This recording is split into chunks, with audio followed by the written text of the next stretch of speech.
Ձեռք բերեք իտալական նրբագեղ ու բարձրակարգ սալիկների նշված տեսականին, վճարելով բացառիկ 4400 դրամ 1 քառակուսի մետրի համար։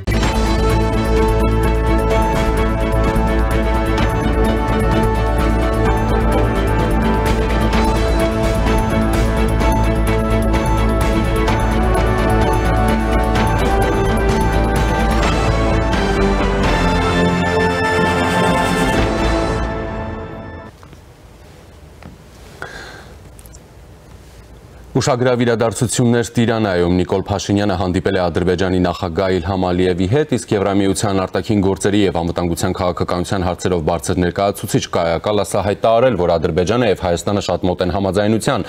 ինչ զարգացումների սպասել մոտ ապագայում։ Չեն հանդարտվում Արծրուն Հովհաննիսյանի հանրային հեռուստաընկերությանը տված հարցազրույցի շուրջ կրքերը այժմ էլ Հայաստանի պաշտպանության նախարարին բացնամակ է գրել Հայաստանում Ռուսաստանի դեսպան Սերգեյ Կոպիրկինը։ Սա մեր հերոս նախնիների հիշատակը պղծելու փորձ է, նշել է դիվանագետը։ Ողջույն, դուք դիտում եք առաջին լրատվականը, ես Ժիրայր Ոսկանյանն եմ, ուղիղ եթերում մեկնարկում ենք կարևոր թեմաների քննարկումը։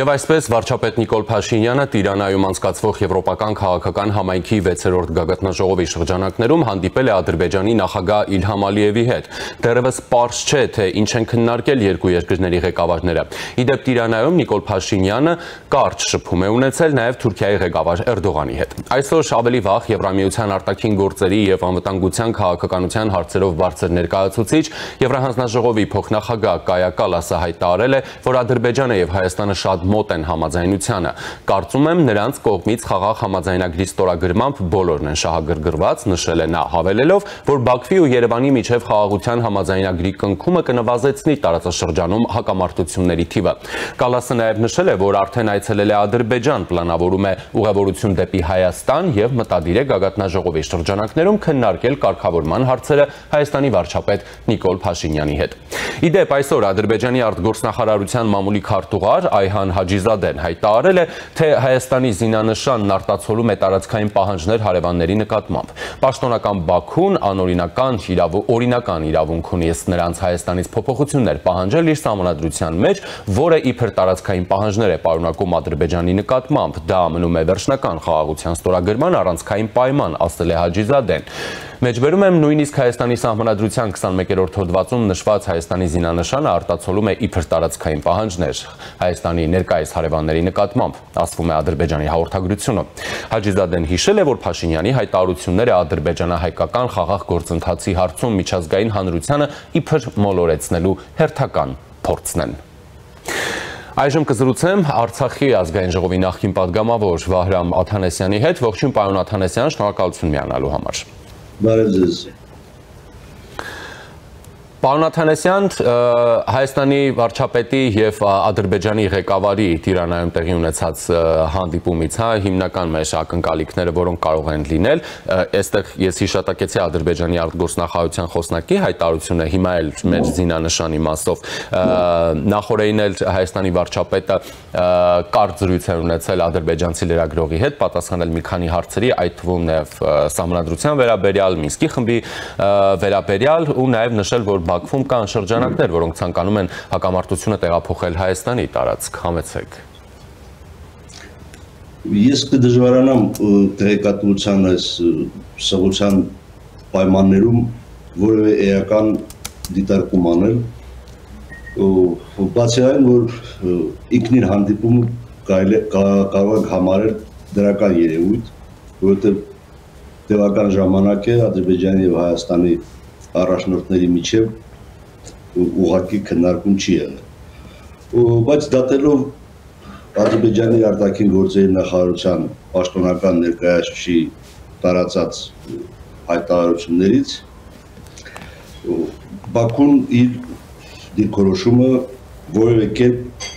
չի փոխել եւ ավելին չի մեղմացրել։ Սա է իրականությունը, եթե Փաշինյան-Ալիև հանդիպումից հետո կամ դրան զուգահեռ Ադրբեջանի արտաքին գործերի նախարարությունը շարունակում է պնդել, որ Հայաստանը պետք է փոխի սահմանադրությունը, Մինսկի խումբը պետք է լուծարվի, ուրեմն կարող ենք արձանագրել, որ Բաքվի պաշտոնական դիրքորոշման մեջ փոփոխություն ցավոք տեղի չի ունեցել։ Եվ դա ինձ ինչ հետևություն եւ ակնկալիք ենք, հա, անում, ուր է գնում այս գործընթացը։ Այս գործընթացը ամենայն հավանականությամբ գնում է փակուղի։ Ես ավելին չեմ կարող ասել, որովհետև այն ինչ որ Բաքուն առաջարկում է որպես նախապայման եւ ավելին ներկայացնում է որպես իր օրինական պահանջ, այս իրավիճակում Հայաստանի համար իմ կարծիքով պետք է անընդունելի լինեն նախ սահմանադրության փոփոխությունը եւ երկրորդ Մինսկի խմբի լուծարումը, որովհետեւ եթե սահմանադրության փոփոխությունը ինչ որտեղ կարելի է բացատրել, ներկայացնել որպես Հայաստանի ներքին գործ, ներքին խնդիր, ապա Մինսկի խմբի լուծարումը որևէ առողջություն Հայաստանի հետ չունի, եթե Հայաստանը եւ Ադրբեջանը նույնիսկ համաձայնեն, որ Մինսկի խումբը պետք է լուծարվի, այդ որոշում պետք է ընդունի ԵԱՀԿ-ն կոնսենսուսով, այսինքն ինչպես որ այդ խումբը ձևավորվել է, այդ նույն կարգով էլ այդ խումբը կարող է համարել իր չակերտավոր, ասպես ասեմ, առաքելությունը ավարտած, թե այդ խումբը փաստորեն ֆիասկոյի է մատնվել, որովհետև այն սկզբունքները, որ դրված էին այդ խմբի կողմից կամ այդ խմբի համանախագահ երկրների կողմից, փաստորեն Ադրբեջանի կողմից խախտվել են եւ Բաքուն ռազմական ուժի կիրառմամբ համարում է, որ ինքը Լեռնային Ղարաբաղի խնդիրը լուծել է եւ ամբողջ աշխարհը պետք է դա ընդունի որպես օրինական, հարցը սա է։ Ինչ նախադեպ է դրանով ստեղծում, դա արդեն ԵԱՀԿ-ի խնդիրն է, որ պետք է, ես կարծում եմ, լուրջ կոմունիկացիա վարի Ադրբեջանի հետ, այն առումով, որ Ադրբեջանը որպես ԵԱՀԿ անդամ պետություն ոչ թե պետք է կամ կարող է կամք թելադրել ԵԱՀԿ-ին, այլ պարտավոր է ընդունել ԵԱՀԿ չափանիշները, որոնք իդեպ սահմանված են 1975 թվականի ԵԱՀԿ Հելսինկյան եզրափակիչ ակտով։ Հիմա միջազգային իրավունքի նորմերը եւ սկզբունքները, եթե Ադրբեջանը ոտնահարել է եւ փորձում է դա լեգիտիմացնել, սա ինչ կապ ունի Հայաստանի հետ։ Սա ընդհանրապես Հայաստանի խնդիրը չէ եւ իմ կարծիքով Հայաստանի իշխանությունը հենց այդպես էլ հարց կարող է ներկայացնել կամ պետք է ներկայացնի, որ ոչ Մինսկի խմբի ձևավորումն է եղել Հայաստանի նախաձեռնությունը, ոչ էլ Հայաստանը կարող է նախաձեռնել այդ խմբի լուծարումը։ Դուք ասում եք փակուղու մասին եք խոսում, բայց ես մեջբերեցի Եվրամիության դիվանագիտության բարձր ներկայացուցիչ Կայա Կալասին, ով ասում է, որ կողմերը շատ մոտ են այդ համաձայնությանը, եւ սրանից օրեր առաջ էլ Միացյալ Նահանգների նախագահի հատուկ բանագնաց Ուիտքոֆն էր խոսել, որ այո, կողմերը շատ մոտ են համաձայնությանը, ընդհուպ այդ մոտ լինելը նաեւ դիտարկել Աբրահամի համաձայնագրերին միանալու հնարավորությամբ, հա, ինչպես ենք հասկանում արտաքին դերակատարների մեկնաբանությունները եւ ազդեցությունները այս գործընթացին։ Գիտեք, Մինսկի խմբի համանախագահ երկրները, այդ երկրների առաջնորդները անցած տարիներին 4-5 հայտարարություն են ընդունել Լեռնային Ղարաբաղի խնդրի կարգավորման սկզբունքների մասին։ Եվ այդ երկրները, Միացյալ Նահանգները, Ռուսաստանի Դաշնությունը եւ Ֆրանսիան ոչինչ չեն ձեռնարկել, գործնական ոչինչ չեն ձեռնարկել, երբ այդ սկզբունքները 2020 թվականի սեպտեմբերի 27-ի առավոտյան ժամը 7:15 րոպեին Ադրբեջանը խախտել է։ Այսինքն, եթե 45 րոպե հետո Մինսկի խմբի համանախագահ երկրները Ադրբեջանից պահանջեին դադարեցնել պատերազմը եւ նստել բանակցությունների սեղանի շուրջ, ապա այսօր Կալասի կամ Ուիտկովի լավատեսական հայտարարությունները ինձ համար էական նշանակություն կունենային։ Թող ինձ ներեն այդ բարձրաստիճան չինովնիկները, այդ բարձրաստիճան պաշտոնյաները, բայց այդ հայտարարությունները որևէ կոնկրետ քայլով չեն ամրապնդում։ Այսօր ակնհայտ է, որ Ադրբեջանը պայմանագիր ստորագրելու մտադրություն չունի։ Եվ այդ մասին հայտարարում է բաց, միանշանակորեն հայտարարում, այսինքն դնում է այնպիսի պայմաններ, որ Հայաստանի համար անիրականացնելի են, ես քիչ առաջ ասած, եթե սահմանադրության փոփոխությունը համարենք Հայաստանի ներքին խնդիր, որից Հայաստանը կարող է ինչ-որ ձևով ելք գտնել, ես չգիտեմ ինչ ելք կգտնի, բայց գոնե սա Հայաստանի իրավասության շրջանակում է։ Ապա Մինսկի խմբի լուծարումը Հայաստանի իրավազորությունը դուր հարց է։ Եկեք լավ, Բաքուն ու Երևանը դիմեցին ԵԱՀԿ գլխավոր քարտուղար որ մեկ նպատակահարմար են գտնում, որպեսզի Մինսկի խումբը լուծարվի։ Մինսկի խմբի անդամ X երկիրը, չեմ ուզում որևէ երկրի անուն տալ, դեմ արտահայտվեց, ասեց ոչ, Մինսկի խումբը պետք է գործի, որտեղ Մինսկի խումբը իր առաքելությունը չի կատարել։ Կամ պետք է գումարվի ԵԱՀԿ գագաթաժողով, կամ ԵԱՀԿ նախարարական կոմիտեի նիստ, որտեղ պետք է կոնսենսուսային որոշում ընդունվի, այդ կոնսենսուսային որոշումը չի ընդունվում։ Հայ-ադրբեջանական պայմանագիրը չպետք է ստորագրվի։ Սա է իրավիճակը, այդտեղ Եվրամիության անվտանգության եւ արտաքին գործերի գերագույն հանձնակատարը ինչ է ասում, Ռուսաստանի արտգործնախարարության պաշտոնական ներկայացուցիչը ինչ է ասում, կամ Միացյալ Նահանգների նախագահի հատուկ ներկայացուցիչը ինչ է ասում, սրանից process-ը չի փոխվում։ Եթե այսօր Ադրբեջանի արտաքին գործերի նախարարությունը այդ հայտարարությունը չտարածեր, մենք կարող ենք ենթադրել, որ Փաշինյան-Ալիև հանդիպման ընթացքում ինչ-որ առաջընթաց է արձանագրվել, կամ կարող է արձանագրվել, կամ կողմերը պայմանավորվել են X փուլում իրոք գնալ հարաբերությունների կարգավորման պայմանագրի ստորագրման։ Բայց այդտեղ հստակ ասված է, որ Ադրբեջանը չի ստորագրի խաղաղության պայմանագիրը, քանի դեռ Հայաստանի սահմանադրությունը չի փոխվել եւ ԵԱՀԿ Մինսկի խումբը չի լուծարվում։ Եվ այդտեղ կա շատ վտանգավոր մի ընդգծում, որին ես չգիտեմ շատություն դարձնում են, թե չեն դարձնում։ Այդտեղ պարզ ասված է, որ Ադրբեջանը չի ընդունում 1991 թվականի դրությամբ գոյություն ունեցած սահմանները։ Ենթատեքստով ասվում է, որ իսկ ինչու Հայաստանը անցած 25 տարիներին այդ սահմանները չի հարգել։ Իսկ նշանակում է, որ այսօր էլ մենք չենք հարգում։ Իսկ դա սահմանազատման գործընթացի հիմքն է, չէ՞, դա համաձայնեցված է։ Հիմա հետքայլ է կատարում։ Նաև սահմանազատման հարցում են հետքայլ կատարում։ Ինչը ես կարծում եմ եւ գրեթե համոզված եմ, որ պայմանավորված է ռուս-ուկրաինական հարաբերությունների կարգավորման կամ հակամարտության կարգավորման գործընթացի բացարձակ ստագնացիայով։ Հիմա ինչպես են ներկայացում այնտեղ Ստամբուլում առանձին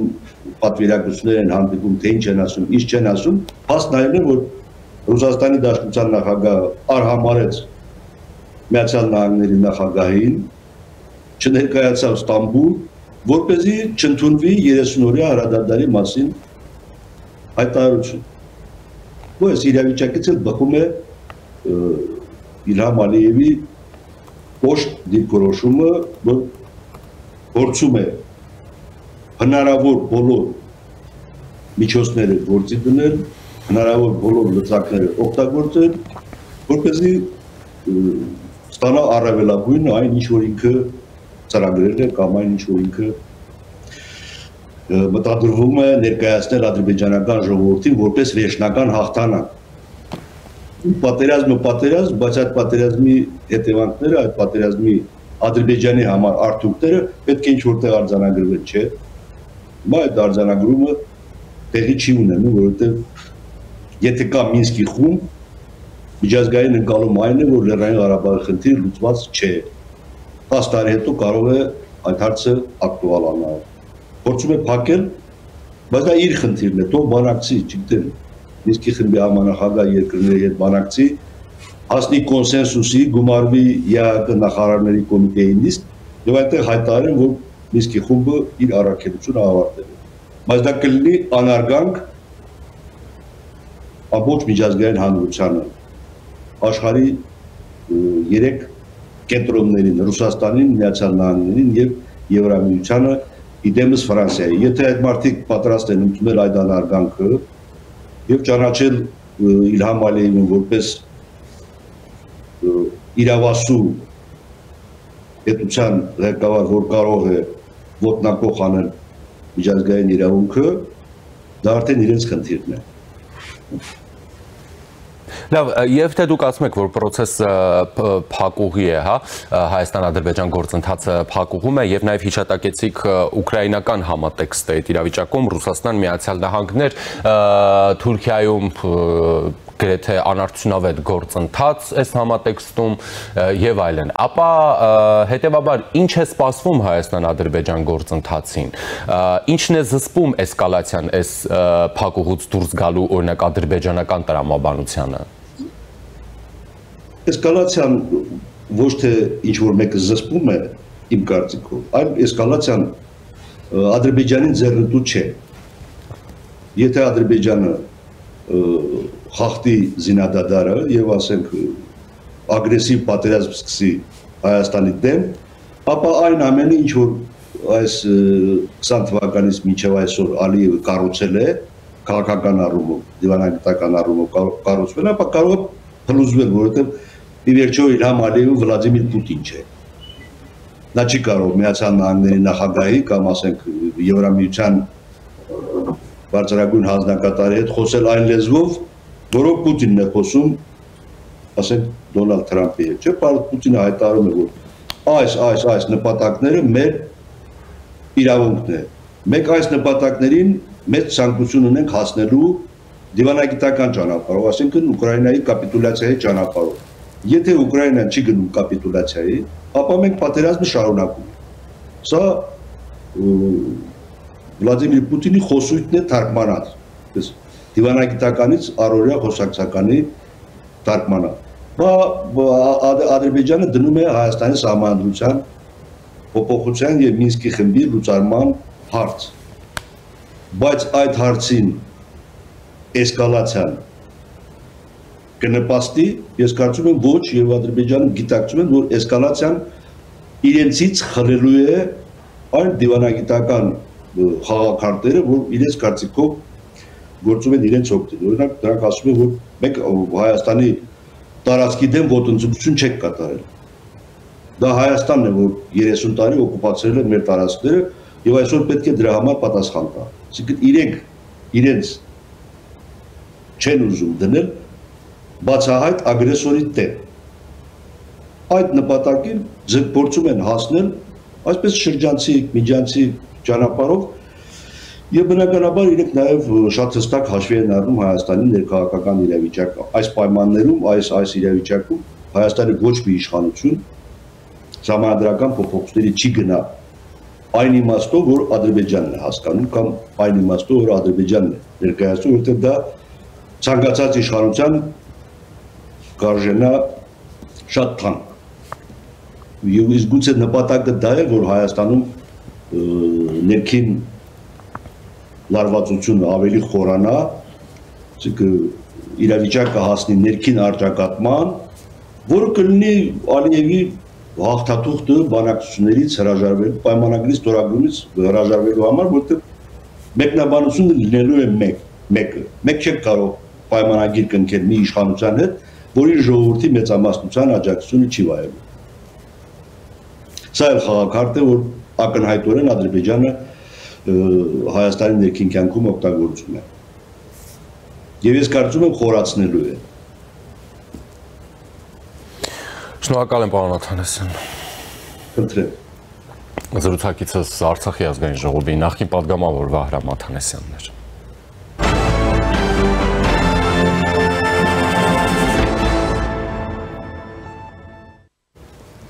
Շարունակում ենք։ Վերջերս Վազգեն Սարգսյանի անվան ռազմական ակադեմիայի հրամանատարաշտաբային ինստիտուտի պետ Արծրուն Հովհաննիսյանը հարցազրույց է տվել հանրային հեռուստաընկերությանը, որտեղ խոսել է երկրորդ համաշխարհային պատերազմի մասին եւ դրա միֆերից։ Նա մասնավորապես նշել է, որ մեզ համար ամենածանր միֆերից մեկը դա Ստալինգրադի ճակատամարտով իբր Հայաստանի փրկությունն է թուրքական ներխուժումից։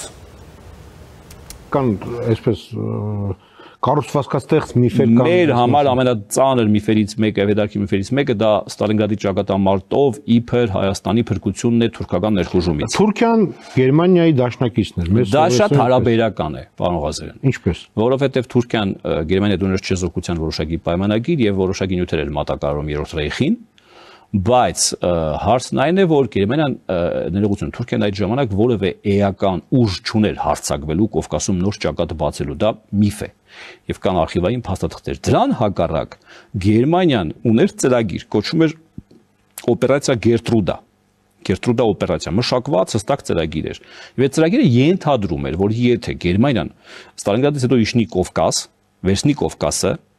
ապա պիտի Բուլղարիայի ուղղությամբ Բուլղարիան Գերմանիայի դաշնակիցներ, գիտեք այդ ժամանակ։ Բուլղարիայից որոշակի դիվիզիաներ, ցամաքային զորքեր, այդ թվում նաև անկախ Հայաստանից արդեն, ԽՍՀՄ-ից անկախացած Հայաստանից, նաև հայկական լեգիոնները, որի մասին գիտեք Գարեգին Նժդե, Դրաստամատ կանային այդ ուղղությամբ աշխատում են գերմանացիների հետ, որպեսզի ռազմագերության կարգավիճակ ունեցող հայերից ձևավորեն հայկական լեգիոններ եւ ձևավորված կային որոշակի հայկական լեգիոններ, որոնք ոչ մի լուրջ էական գործողություն չեն արել իրական մարտական դաշտերում, բայց եթե նման բան լիներ, պիտի եւ Հայաստանից եւ Բուլղարիայից գերմանացիները ներխուժեին, գրավեին Թուրքիան, այդ ծրագիրը ենթադրում էր նաև միացյալ Հայաստանի պատմական Հայաստանի ստեղծում։ Այսինքն եթե մենք իրականությանը նայենք, այսինքն եւ Սովետը եւ Գերմանիան այդ նույն պլանները ունեին։ Մեծ հաշվով, այո, իսկ Թուրքիան ի վիճակի չէր որևէ բանելու, Թուրքիան նորմալ բանակ չուներ, տնտեսություն չուներ եւ ինքը ամեն ինչ անում էր, որ խուսափի այդ ամեն ինչից։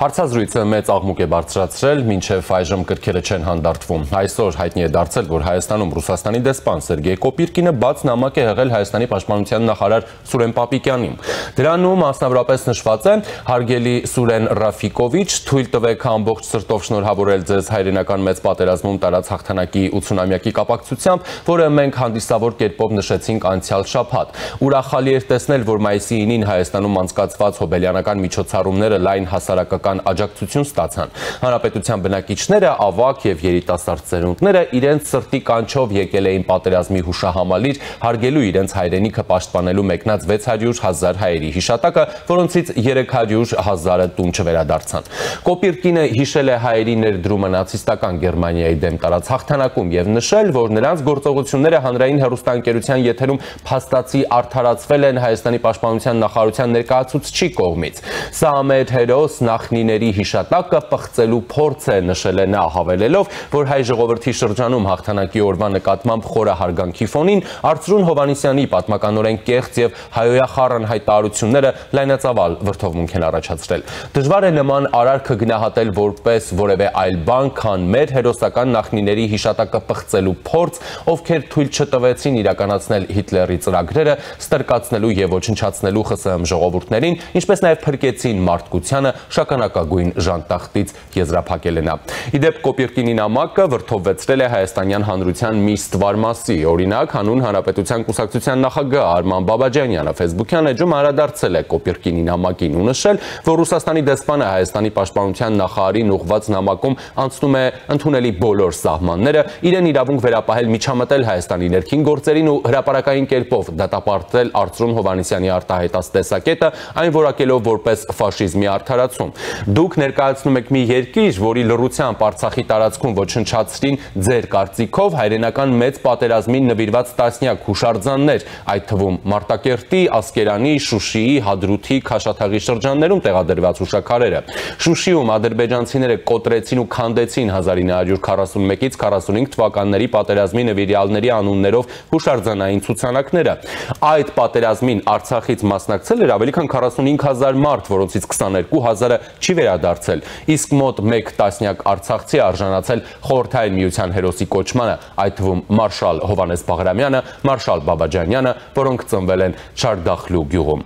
Ինչ պատահեց ձեր հարգանքին նրանց նկատմամբ, երբ նրանց հայրենիքում խաչքարեր էին ոչնչացվում, գերեզմանները պղծվում, հուշարձանները վերացվում, որտեղ էր ձեր ձայնը, գրել է նա։ Կարճատև դադարից հետո կշարունակենք։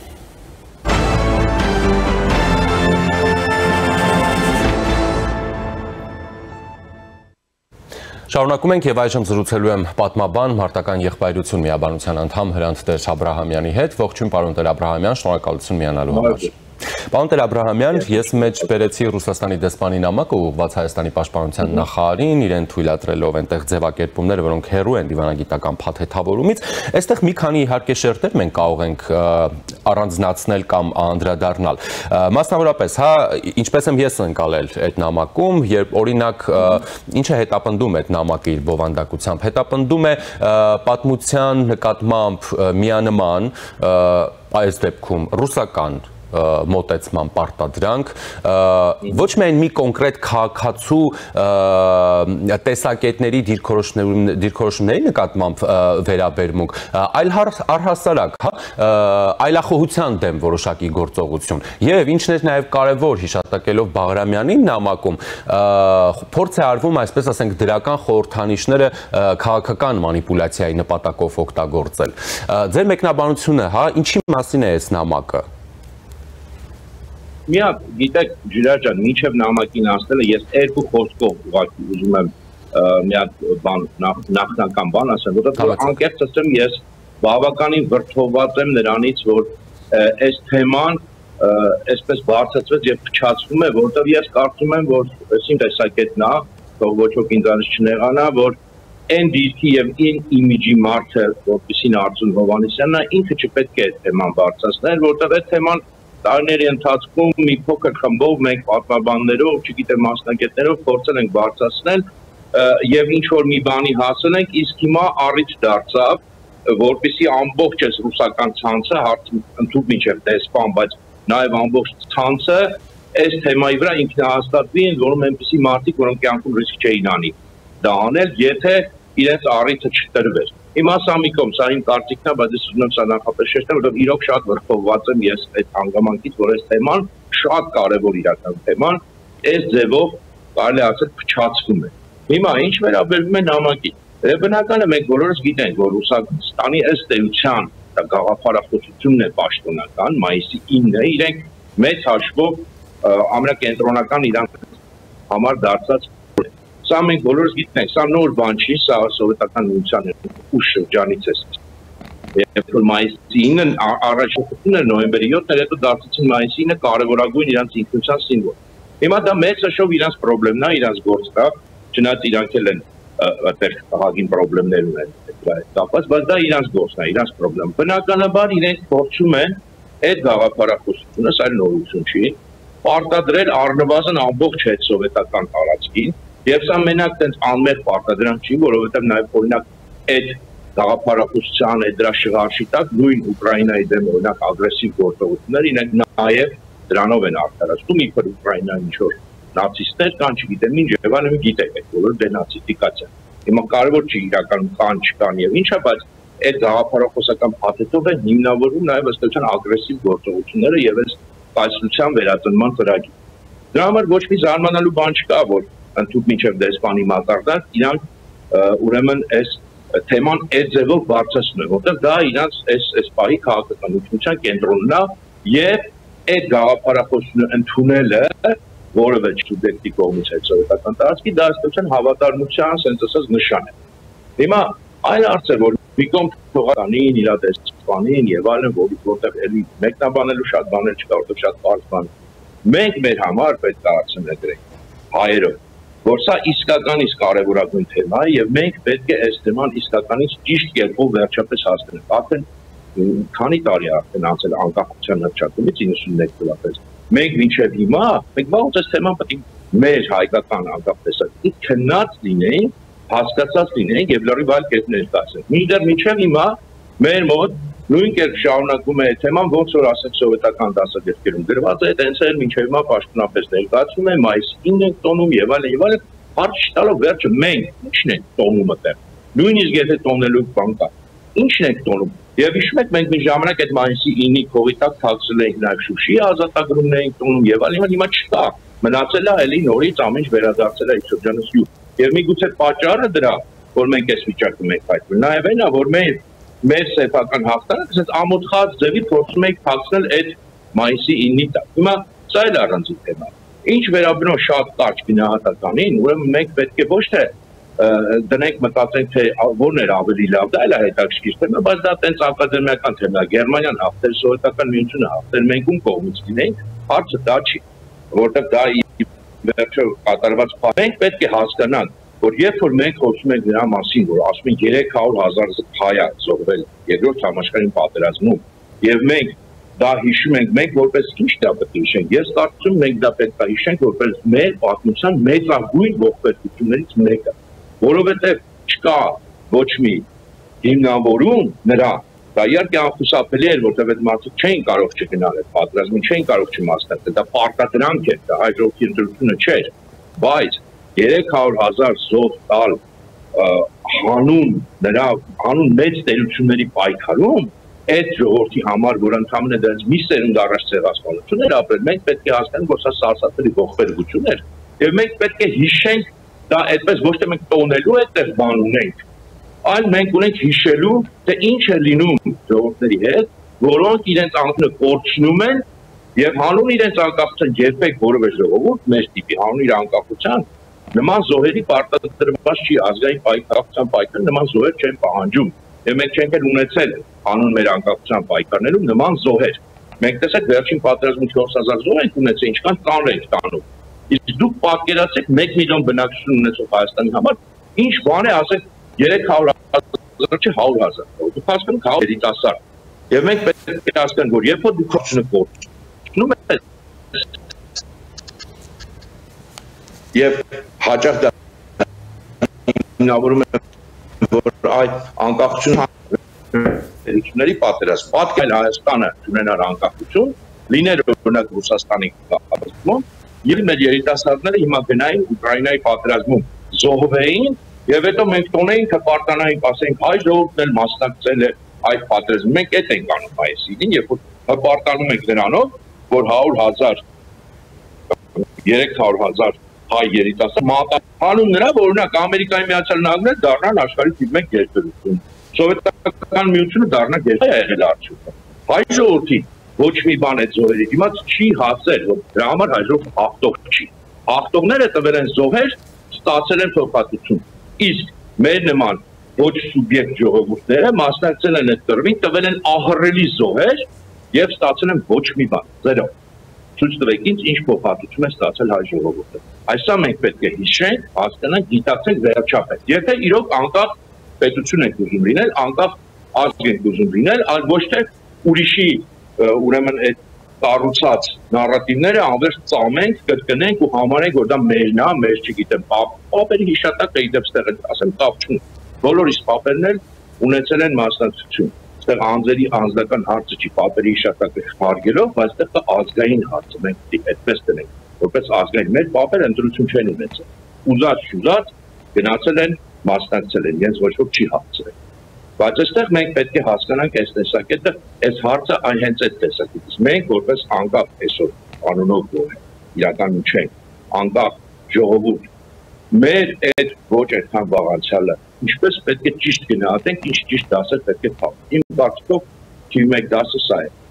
եթե դու կորցնում ես անկախությունը խաբվում ես որ կարող ես անկախությունը դիմաց անվտանգություն ստանալ դու տալիս ես ահռելի մեծ զոհեր եւ սա միակ դեպք չի հայրենիքը միշտ տվել է ամենամեծ զոհերը կամ դրանք կրավորականներ են ոչ թե կռիվներում իր հայրենիքի համար կամ դրանք եղել են մեծ տերությունների պայքարը որ հայ ժողովրդի շահերի հետ մեծաշոկ կապ չունի Իսկ Ռուսաստանի դեսպանի այդ նամակը, հա, ինչ նպատակ է հետապնդում, հասկանալով նաև առհասարակ ամբողջ տրամադրությունները, մեր բանավեճերը հանրային եւ այլն, ինչ է Ռուսաստանի դեսպանը այդ նամակով ուզում անել, ինչ հարց է ուզում լուծել։ Դե ասեցինք արդեն, տեսեք, իրանց մոտ դա իրոք իրանց պաշտոնական գաղափարախոս։ Հա, հասկացանք, դա իրենց պաշտոնական գաղափարախոսությունն է, պարոն Տեր-Աբրահամյան, բայց մենք չենք կարող առաջնորդվել իրենց աշխարհի դիտանկյունով։ Իրենց նպատակն է հետսովետական տարածքում, բոլորս գիտենք, վերստեղծել եւ ուժեղացնել իրենց գերիշխանությունը։ Եվ այդ կոնտեքստում բոլորը կոպիտ ասած պետք է այդ կրոնը ընդունեն։ Իրենց տեսակետից դա, այսինքն սա պետք է լինի, սա ոնց որ հավատարմության նշան է, եթե դու ընդունում ես ոնց որ գերիշխանությունը ռուսական, դու պետք է բառացի, տարածի, նույնիսկ առանց որևէ շեղման ընդունես այդ միակ իրենց պաշտոնական տեսակետը, նույնիսկ իրենց ներսում օրինակ 90-ականներին, 2000-ականներին դեռ կային վեճերներ, հենց Ռուսաստանում։ Հիմա դա էլ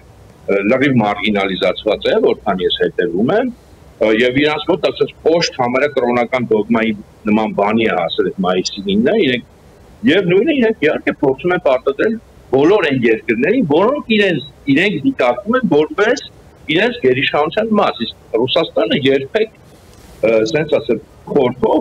ոչ Հայաստանի, ոչ ուրիշ հետսովետական տարածքների անկախությունը չի ընդունել։ Իրենք կարող են միշտ ժամանակավոր հաշտվել դրա հետ։ Ես նորից նույնիսկ չեմ ասում վատ իմաստով կամ լավ իմաստով, որտեղ այստեղ կարևորը հասկանալ դա այդ պայծության էությունն է։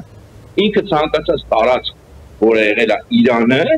քիչ թե շատ երկար ժամանակ ընկալում է որպես Իրանը, ինքը երբեք չի հրաժարվել դրանից, եւ այս այս տրամաբանության մասն ինքը պետք է պարտադրի իր պաշտոնական տեսակետը, քեզ սա է ամբողջ խնդիրը, հիմա բայց մենք պետք է հասկանանք մենք դրան ինչ պատասխան ենք տալիս, ինչ ճիշտ պատասխան ենք տալիս։ Այստեղ արդեն մեր գործն է, մեր խնդիրն է։ Քանի մենք դեռ գոնե այս ինչ որ չափով որ դեռ մեր անկախությունը պահում ենք, մենք պետք է գոնե հիմա ճիշտ կողմնորոշվենք այս հարցում եւ հասկանանք, որ սա նաեւ քաղաքական լուրջ խնդիր է, ոչ թե զուտ պատմական։ Ինչ պատասխան եւ ինչ արձագանք պիտի լինի Հայաստանից այդ դեպքում։ Տեսեք, Հայաստանից ես պատասխանը պետք է լինի նախ այն ինչ որ վերաբերվում է մեր մասնակցության, այլ ժողովրդի մասնակցության այդ պատերին, դա մեր հասարակության քննարկելիքն է։ Բնականաբար դա դրսից չի կարող լինել մեր ոչ մի պարտադրող տեսակետ, բայց բացի այդ պատասխանից, ախր պատասխանին մենք այդքան էլ պատրաստ չենք, որտեղ մենք մեր ներսում մեր թեման նորմալ չենք մաքսել։ Հիմա տեսեք, ես ինչի սկզբում ասի, որ վրդովված եմ, որտեղ թեմա ենք գցում, եւ քանի որ այդ ռուսական ցանցը ինքը կազմակերպված է, ինքը ունի շատ հստակ իր գաղափարական սենսուս ուղենիշների իրան ուղարկված, ինքը շատ հստակ, շատ սիստեմատիկ գործում է եւ շատ sense կազմակերպված իրան գրող են կազմակերպել այդ թեմայի ուղղությամբ։ Ես այն առաջի օրն էլ նայում եմ եւ սոցիալական ցանցերով եւ մնացած միջոցներով կազմակերպված մի կենտրոնի ուղղորդված միացած գրող էին արել այն ամենավերևներից մինչեւ ամենաճկլաս կներեք շիպիզնյակ ինչ-որ քարոզիչն։ Դրանի պատասխան ներսում մենք չունենք հայկական պատրաստի համակարգեր, որոնք կարողանան ճիշտ արձագանքել, այսինքն հույսը մնում է էլի, ինչպես միշտ է, որ անհատների վրա։ Մեկ այն անհատը, չգիտեմ, դիմում են օրինակ Էդվարդ Աբրահամյան այդ թեմայի դուրս, չգիտեմ, կարող է մեկը ինձ հարցնի, այն մյուսը նրան հարցնի, բայց համակարգ չկա, որտեղ հայկական պետությունը 30 տարվա մեջ չի մտածել, որ ինքը այս հարցում պետք է ինչ-որ մի պատրաստի բան ունենա։ Չկան, մեր ինստիտուտները չեն պատրաստել։ Դրա համար մենք այս անորոշ այդ վայրի վերումների մեջ մենք չենք կարող լուրջ պատասխան տալ։ Լուրջ պատասխանի համար դու պետք է ունենաս sense յուղեղացված, նորմալ քննարկված, մարսված արդեն տեսակետից։ Մենք նոր ենք այդ հարցը քննարկում, այն էլ դարձնում են այդ քննարկումները փչացնում են, դարձնում են զուտ sense արմ կոմեդի պես մի բան։ Ես նկատի ունեի նաև սրան։ Ավելովան մարդիկ կան, որ այդ թեմային ձեռք չտան, ես տենց եմ։ Ես նկատի ունեի նաև սրան արտադրության արձագանքի անհրաժեշտություն կա։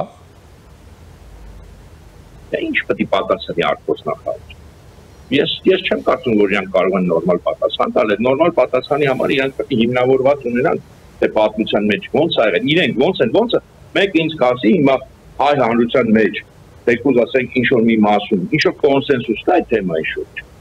Չունենք մենք այդ թեմայի շուրջ կոնսենսուս։ Մարդիկ նոր զարթում իմանում են, որ բա գիտեք ինչ է, որ ասում են Թուրքիան 42 թվին պիտի հարձակվեր Հայաստանի վրա, դա որևէ հիմնավորում չունեցող թեզ է։ բայց մեզ մինչև հիմա մարդիկ դրան հավատում են, մինչև հիմա դա է քարոզում։ Մարդիկ նոր են իմանում, որ գիտեք ինչ Գերմանիա օպերացիա կար, Գերմանիան պետք է Թուրքիայի դեմ օպերացիա ունենա։ Նոր են իմանում դրա մասին։ Հիմա լավ շարքային մարդիկ հասկացան, բայց ես վստահ չեմ, որ արտգործ նախարարությունը մոնակ դիապետում են այն, որ կարողանան հստակ պատասխանել, ինչը պետք է պատասխանեն։ Շնորհակալ եմ, պարոն Տեր Աբրահամյան։ Զրուցակիցս պատմաբան մարտական եղբայրություն միաբանության անդամ Հրանտ Տեր Աբրահամյանն էր։ Այս ժամի համար այսքանն ենք նախատեսել։ Ես Ժիրայր Ոսկանյանն եմ, մնացեք առաջինի հետ։